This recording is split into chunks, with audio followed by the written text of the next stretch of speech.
വിവാദങ്ങൾക്ക് തിരികൊളുത്തി പെരിയ ഇരട്ടക്കൊലക്കേസ് പ്രതികൾക്കൊപ്പം വേദി പങ്കിട്ട് കോൺഗ്രസ് നേതാവ്. കാഞ്ഞങ്ങാട് ബ്ലോക്ക് പഞ്ചായത്ത് സംഘടിപ്പിച്ച MT അനുസ്മരണ പരിപാടിയിൽ കല്യോട്ട് ബ്ലോക്ക് പഞ്ചായത്ത് അംഗം അഡ്വക്കേറ്റ് ബാബുരാജ് പങ്കെടുത്തതാണ് വിവാദമായത്. കേസിൽ നാളെ CBI കോടതി വിധി പറയാനിരിക്കെ പ്രദേശത്ത് പോലീസ് കനത്ത സുരക്ഷ ഏർപ്പെടുത്തി. കാഞ്ഞങ്ങാട് ബ്ലോക്ക് പഞ്ചായത്തിലെ പള്ളിക്കര ഡിവിഷനിൽ നടന്ന MT അനുസ്മരണ പരിപാടിയിലാണ് Kalliyot block panchayat member advocate Baburaj പങ്കെടുത്തത്. പെരിയ ഇരട്ടക്കൊലപാതക കേസിലെ 20-ാം പ്രതിയും മുൻ MLA-യുമായ KV കുഞ്ഞിരാമനായിരുന്നു ഉദ്ഘാടകൻ. 14-ാം പ്രതിയും കാഞ്ഞങ്ങാട് ബ്ലോക്ക് പഞ്ചായത്ത് പ്രസിഡന്റുമായ K മണികണ്ഠൻ വേദിയിലുണ്ടായിരുന്നു. കേസിൽ CBI കോടതി നാളെ വിധി പറയാൻ ഇരിക്കെയാണ് പ്രാദേശിക കോൺഗ്രസ് നേതാവും കേസിൽ നിയമപോരാട്ടത്തിനായി കുടുംബത്തോടൊപ്പം നിൽക്കുകയും ചെയ്യുന്ന അഡ്വക്കേറ്റ് ബാബുരാജ് പരിപാടിയിൽ പങ്കെടുത്തത്.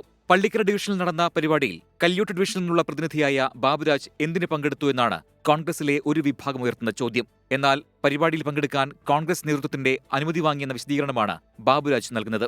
സംഭവത്തെച്ചൊല്ലി പെരിയയിലെ കോൺഗ്രസ് നേതാക്കൾക്കിടയിൽ ഭിന്നത രൂക്ഷമാണ്.